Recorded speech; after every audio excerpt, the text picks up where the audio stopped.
We started our class today with these words from Savitri. A mutual debt binds man to the Supreme.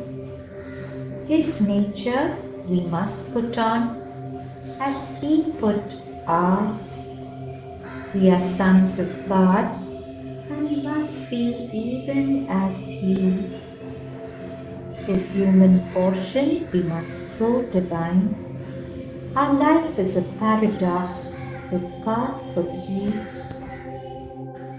What is this mutual debt? So it comes from the understanding that all of us are secretly God, and God forfeits his divine nature of bliss and joy in becoming us.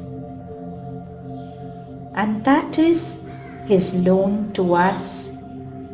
We pay back that debt by shedding our human nature and growing into our divine nature of unconditional peace and joy.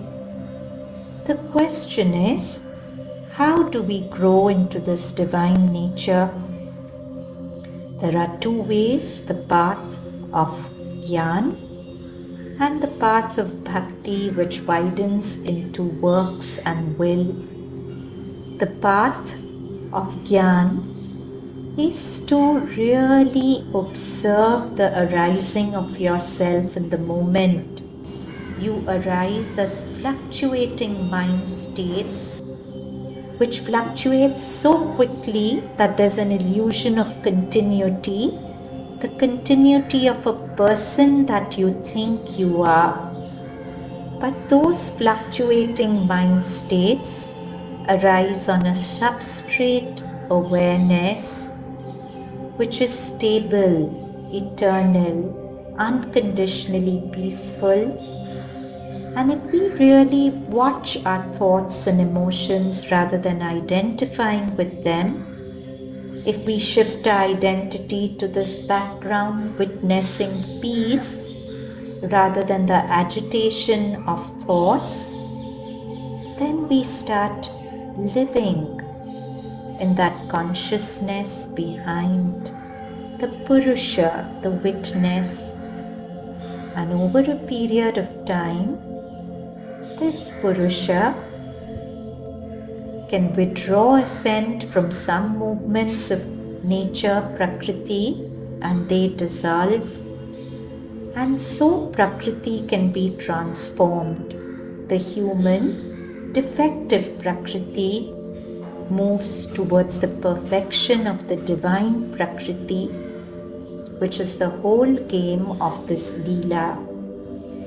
If we do it through the path of Bhakti, then we are constantly, in a sense, obsessed with the divine. When out of 10 thoughts, 7 to 8 of our thoughts are only about the divine, then we can say we are a little anchored in Bhakti Yoga.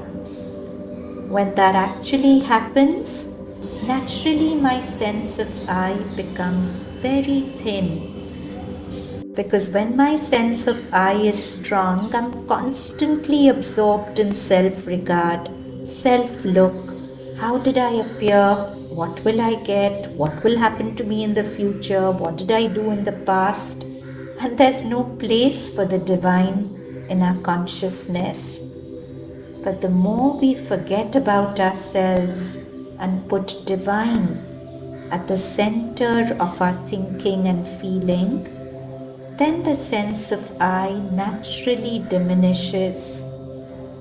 Then even if a movement of Prakriti, for example, guilt or anger arises, there's not a very strong sense of I which makes it its own. Then that movement of Prakriti can be offered to the divine with the feeling that I experience this wave of Prakriti of fear or guilt for you.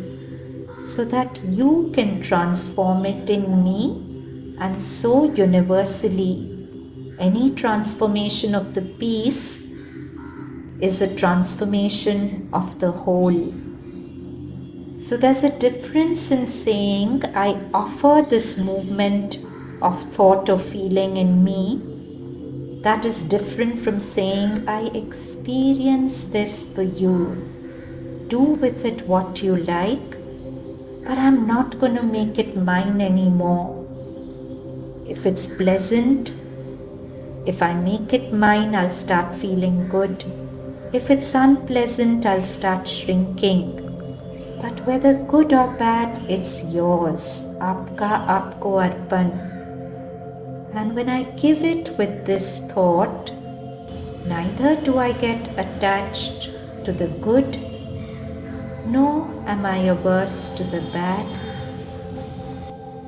And this offering can take me to the samatha, the equality that the Gita talks about, and that is indispensable in our yoga